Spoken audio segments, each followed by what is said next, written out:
This was our travel day from Mexico to Guatemala by bus. We were actually meant to go to Belize as well, but we ended up skipping it this time to save a little bit of money.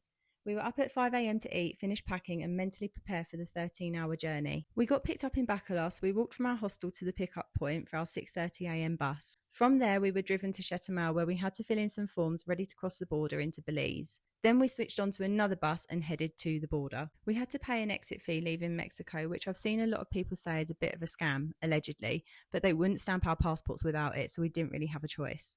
After that, we got back onto the bus and drove about 5 minutes to the Belize border. Once we were through, we had about a 2.5-hour drive to Belize City, where we had about an hour to grab some food.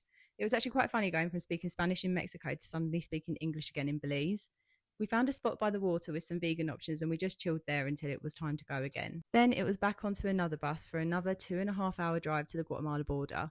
When we arrived, there were a few guys offering to exchange money. The rate wasn't great, but we wanted some cash ready for when we got into Guatemala, so we just had to go with it. We paid the Belize exit fee, which was around $20 each, grabbed our bags and walked across the border. We then got our passports stamped into Guatemala and then, on to another bus. The final stretch to Flores took about another 2 hours, and just like that, we made it.